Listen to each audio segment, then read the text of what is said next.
ଆଜି ବାଡ଼େଇକିରି ଆଇଛି ଘରେ ମା ଆଜ୍ଞା ଓଡ଼ିଆ ଇଣ୍ଡଷ୍ଟ୍ରି ଶଳା ଅତି ମା ଆଜ୍ଞା ଶଳା ମାଧୁର୍ଯ୍ୟ ଶଳା ଛୋଡ଼ି ପୁଅ କି ଗୀତ ବାହାର କରିନ୍ତି ସେତେବେଳେ ପିଲା ଆମର ମୋ ପୁଅକୁ ପଚାରି ଏ ଫର୍ କ'ଣ apple B for ball C for cat ସବୁ କହି ବିଭିନ୍ନ ପ୍ରକାର କଥା କହି ସବୁ ଭଲ ପାଠ ପଢ଼େଇ ମା ଆଜ୍ଞା ଗୋଟେ ଗୀତ ବାହାର କରନ୍ତି ଏ for apple apple B for banana ଆରେ ଛୋଡ଼ି ପୁଅ ଶଳା ବି ଫର୍ ବାନାନା ହଁ ବି ଫର୍ ବାନାନା ପିଲା କ'ଣ ଏବେ କହନ୍ତି ବି ଫର୍ ବାନାନା ବଲ୍ ପରିବର୍ତ୍ତେ ପିଲା ବାନାନା କହନ୍ତି ବଲ୍କୁ ଭୁଲିଗଲେଣି ଖାଲି ହଳଦୀ କିନା ସମସ୍ତଙ୍କ ମୁହଁରେ ହଳଦୀ କିନା ପିଲା ଯଦି ହଳଦୀ କିନା ଗୀତ ଗାଇବେ କ'ଣ ପାଠ ପଢ଼ିବେ ଆଁ ସ୍କୁଲରୁ କ'ଣ ହେବ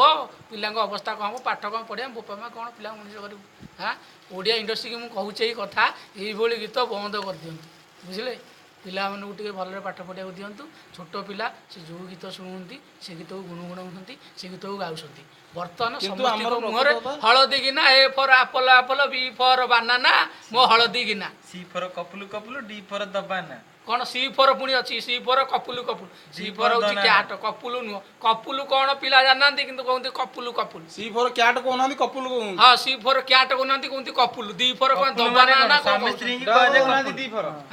ଦି ଫର ଡଗ କହୁନାହାନ୍ତି କହନ୍ତି ଦବାନା କ'ଣ ଘଟଣା ଇଏ? ଦବାନା ଦବେଇ ଦେବେ ଆଉ ଏଲ ଫର ଲହକା ଲହକା କେ ଫର କାନାନା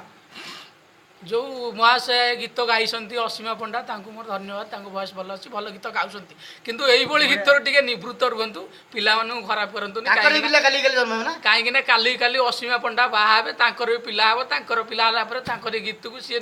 ତାଙ୍କରି ପିଲା ନିଜେ ଗାଇବ ଏ ଫର ଆପୁଲୁ ଆପୁଲୁ ବି ଫର ବାନାନା ମୋ ହଳଦୀ କିନା କାଲି ଅସୀମା ପଣ୍ଡା ପୁଅ ଏଇ ଗୀତ ଗାଇବ ସେଇଥିପାଇଁ କହୁଛି ଏଇଭଳି ନିବୃତ୍ତ ରୁହନ୍ତୁ।